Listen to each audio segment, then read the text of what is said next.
আলহামদুলিল্লাহ, আজকে আমরা যে বিষয় নিয়ে উপস্থিত হয়েছি সে বিষয়টা হচ্ছে, যেহেতু সামনে জিলহজ মাস আসতেছে, এই জিলহজ মাসে রসুল সাল্লাল্লাহু আলাইহি ওয়াসাল্লামের আমল কী ছিল এবং এই জিলহজ মাসের করণীয় এবং বর্জনীয় কী, সে সম্পর্কে আজকে আমরা এই ভিডিওর মাধ্যমে ইনশাআল্লাহ জানব।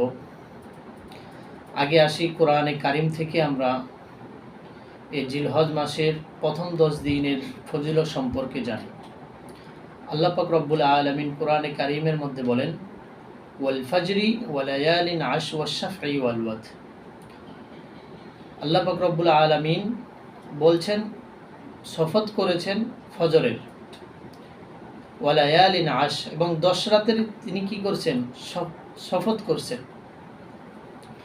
তো আল্লাহ পাক রব্বুল আলামিন ওই সময় একটা জিনিসের কসম করে যে সময় সে জিনিসটাকে গুরুত্ব বুঝানো হয়, গুরুত্ব দেয়, মানে এই জিনিসটা গুরুত্ব অনেক বেশি, ওই সময় আল্লাহ পাক রব্বুল আলামিন ওই জিনিসের প্রতি কী করেন, কসম করেন। যেরকম একটা উদাহরণ দিলে আপনারা বুঝবেন।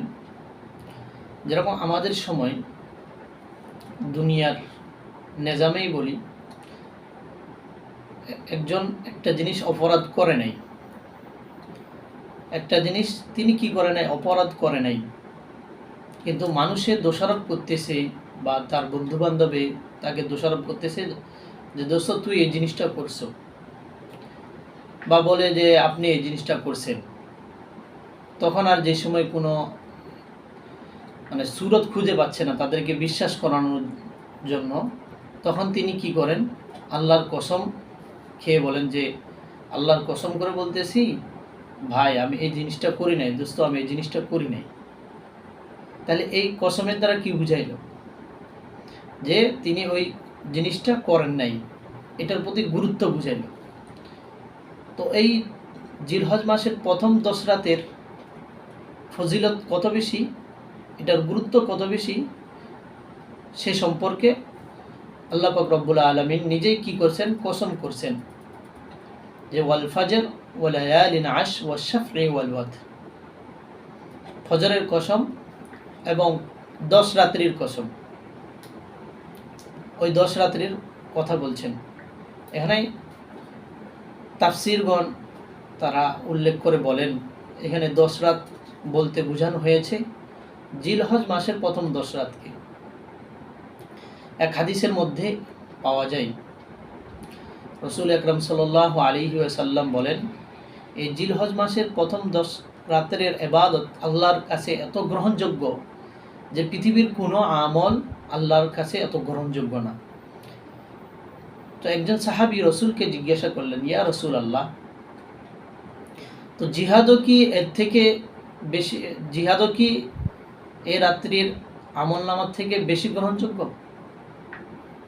জিহাদ কি আল্লাহ রাস্তায় যে ব্যক্তি জিহাদ করে তার থেকেও কি এ রাত্রের আমল নামা আল্লাহর দরবারে বেশি প্রিয়? তখন আল্লাহ রসুল সাল্লাল্লাহু আলাইহি ওয়াসাল্লাম বললেন, জি, এই 10 রাত্রির ইবাদত আল্লাহর কাছে সব থেকে গ্রহণযোগ্য, সব থেকে বেশি প্রিয়। এরপরে আল্লাহ রসুল সাল্লাল্লাহু আলাইহি ওয়াসাল্লাম বলেন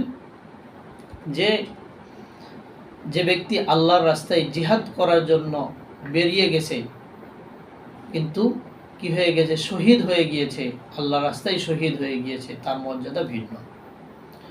তো দেখেন, আল্লাহ রসুল সাল্লাল্লাহু আলাইহি ওয়াসাল্লামের এই হাদিস থেকে আমরা বুঝতে পারলাম যে এই জিলহজ মাসের প্রথম 10 রাতের ফজিলত অনেক বেশি।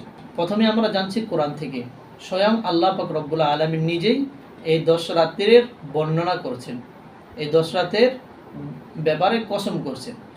এরপরে রসুলের হাদিস থেকে, এক হাদিস থেকে আমরা জানতে পারলাম যে আল্লাহর কাছে সব থেকে গ্রহণযোগ্য আমল এই 10 রাতের আমল।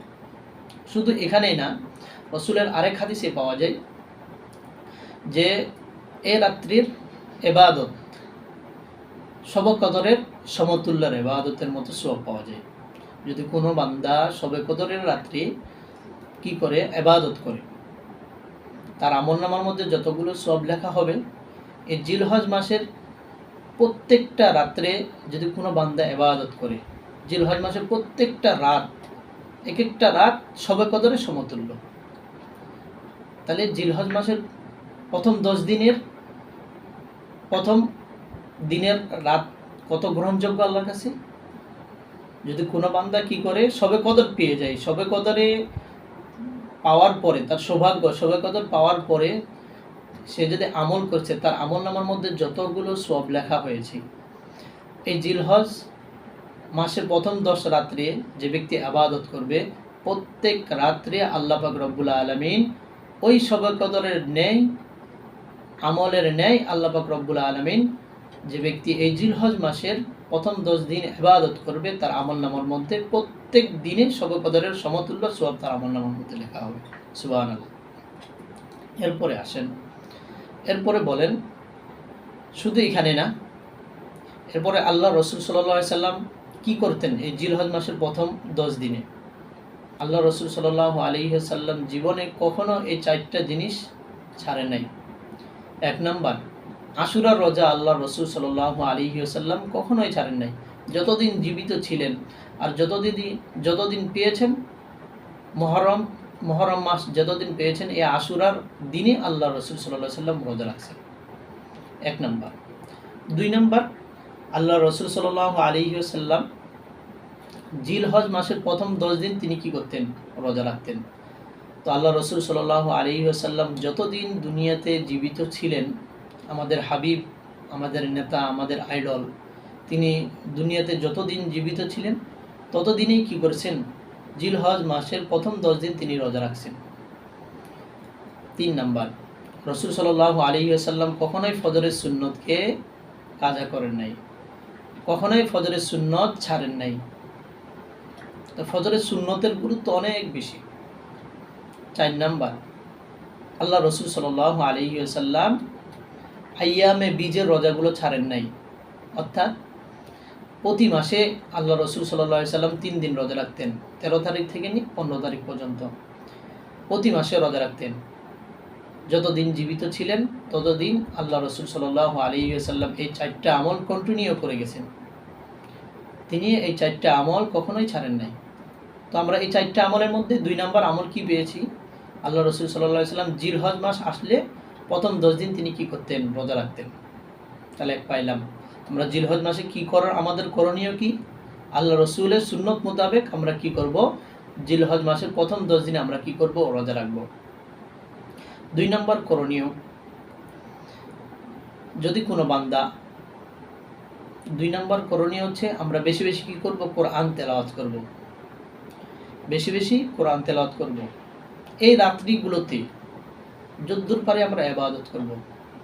3 নাম্বার, দান সদকা বেশি বেশি করব এই 10 দিনে। 4 নাম্বার, জিকির আসকার, আল্লাহ রসুল সাল্লাল্লাহু আলাইহি সাল্লাম বলছেন জিকির আসকার বেশি বেশি করতে।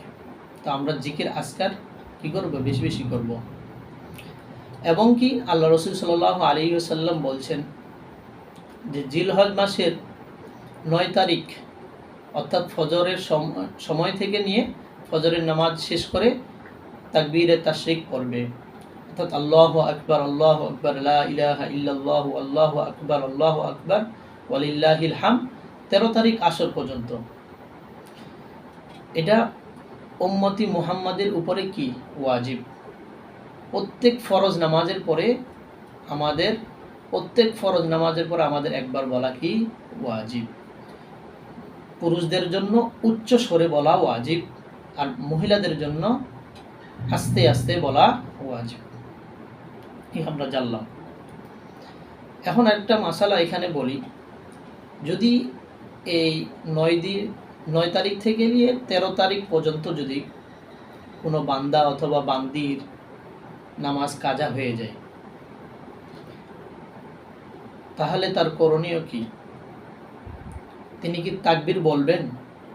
তার করণীয় হচ্ছে, তো যখন তিনি এই নামাজগুলো কাজা করবেন, নামাজ পরবর্তীতে যে সময় পড়বেন, অবশ্যই তিনাকে এই 3 দিনের অর্থাৎ এই 9 তারিখ থেকে নিয়ে 13 তারিখ পর্যন্ত এই দিনের ভিতরে তার জয় ওয়াক্ত নামাজ কাজা হয়েছে, যে সময় তিনি এই নামাজগুলো পড়বেন অবশ্যই তাকে তাকবীর বলতে হবে।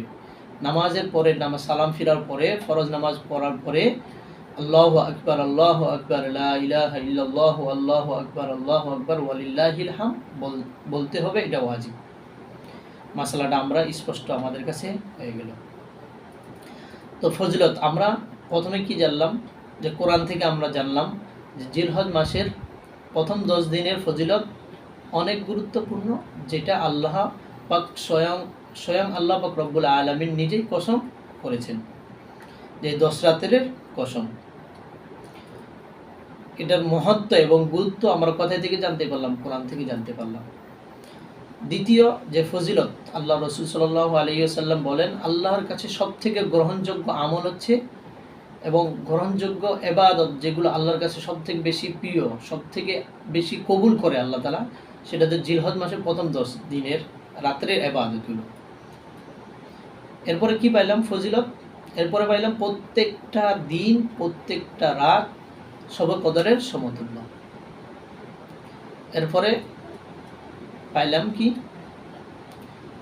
আল্লাহ রসুল সাল্লাল্লাহু আলাইহি ওয়াসাল্লাম জীবনে কখনো 4টা আমল ছাড়েন নাই। তার মধ্যে একটা কি, জিলহজ মাসের প্রথম 10 দিনের রোজা তিনি কখনোই ছাড়েন নাই। এটার গুরুত্ব কত বেশি, জিলহজ মাসের প্রথম 10 দিনের গুরুত্ব কত বেশি। এরপরে আল্লাহ রসুল সাল্লাল্লাহু আলাইহি ওয়াসাল্লাম বলছেন, এক হাদিসে বলছেন, আরাফার দিন যদি কোনো বান্দা রোজা রাখে, আরাফার গুরুত্ব কত বেশি, এটা এখন জানবো আমরা। আরাফার গুরুত্ব কত বেশি এটা জানবো। তো আল্লাহ রসুলের হাদিসের দিকে যদি আমরা তাকাই, আল্লাহ রসুলের হাদিস যদি আমরা পড়ি, আল্লাহ রসুল সাল্লাল্লাহু আলাইহি ওয়াসাল্লামের হাদিস যদি আমরা দেখি, তাহলে আরাফের গুরুত্ব, আরাফার দিনের রোজার গুরুত্ব এত বেশি। তিনি বলেন, কোনো বান্দা যদি আরাফার দিনে রোজা রাখে, তো আল্লাহ পাক রব্বুল আলামিন তার পূর্বের 1 বছরের গুনাহ মাফ করে দিবেন এবং পরের 1 বছরের গুনাহ আল্লাহ তাআলা কি করে দিবেন? মাফ করে দিবেন। তাহলে দেখেন, রব চাই আমাদেরকে মাফ করতে, রব চাই বান্দাকে কোনো না কোনো উছিলা দিয়ে কি করতে? মাফ করতে। একটা রোজা রাখলে আমার সামনের 1 বছরের গুনাহ মাফ হয়ে যাচ্ছে, আবার পরের 1 বছরের গুনাহ মাফ হয়ে যাচ্ছে। কত ফজিলতপূর্ণ।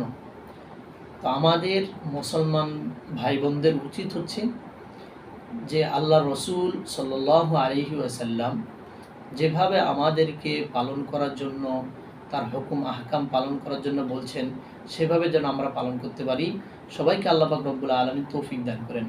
বিশেষ করে এই জিলহজ মাসের প্রথম 10 দিনের গুরুত্ব আমাদেরকে বোঝার জন্য এবং মানার জন্য, সে অনুযায়ী আমল করার জন্য তৌফিক দান করেন। আমিন।